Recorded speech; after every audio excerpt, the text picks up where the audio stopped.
கர்த்தருடைய பரிசுத்த நாமத்துக்கு மகிமை உண்டாவதாக. இந்த புதன்கிழமை காலையிலே உங்களை சந்திப்பதில் மிகுந்த சந்தோஷம்.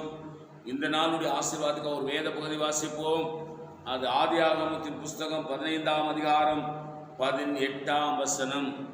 அந்நாளிலே கர்த்தர் ஆபிரகாமுடைய உடன்படிக்கை பண்ணி எகிப்தின் நதி துவங்கி ஐபிராத்து எனும் நதி எனும் பெரிய நதி மட்டும் உள்ளதும் கேனியரும் கெனிசியரும் கத்மோனியரும் ஏத்தியரும் பெருசியரும் ரிப்பாயரும் எம்மோரியரும் கானானியரும் கிர்காசியரும் எபூசியரும் என்பவர் இருக்கிற இந்த தேசத்தை உன் சந்ததிக்கு கொடுத்தேன் என்றார்.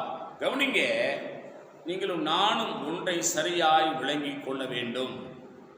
கர்த்தருடைய வார்த்தைகள் சொல்லுது, ஆபிரகாமுக்கு ஆண்டவர் அந்த நாளில் கர்த்தர் ஆபிரகாமு உடன்படிக்கை பண்றார். கேனியர் இருக்கிற தேசம், கெனிசியர் இருக்கிற தேசம், கத்மோனியர் இருக்கிற தேசம், ஏத்தியர், பெர்சியர், ரெப்பாயர், எமோரியர், கானானியர், கிர்காசியர், எபூசியர் இருக்கிற இந்த எல்லா தேசத்தையும் நம்ம கொடுப்பேன் என்று வாக்கு கொடுக்கிறார். உடன்படிக்கையின் தேவன் அவர் நம்மளோடு உடன்படிக்கை பண்ணுவார். நம்முடைய ஜெப வாழ்க்கையிலே, நம்முடைய விசுவாச வாழ்க்கையிலே, நம்முடைய பரிசுத்த வாழ்க்கையிலே 100% உண்மையாய் இருப்போமானால் தெய்வம் நம்மளோடு எப்பொழுதும் உடன்படிக்கை செய்து கொண்டே இருப்பார்.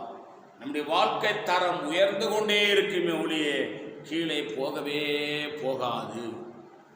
ஒரு நன்மைகளும் குறைபடாது. ஏற்ற காலத்திலே நம்முடைய தேசத்தில் நல்ல மழை வர்ஷிக்கப்படுவார். இந்த ஆசீர்வாதமான மழை பொழிந்து கொண்டே இருக்கும். எங்கேயும் கை நீட்ட வேண்டியதில்லை. காரணம், ஜெப வாழ்க்கை, விசுவாச வாழ்க்கை, பரிசுத்த வாழ்க்கை. கர்த்தரோட வச்சிருக்கிற எந்த சபையில வச்சிருக்கிறாரோ அந்த சபையை விட்டு போகக்கூடாது.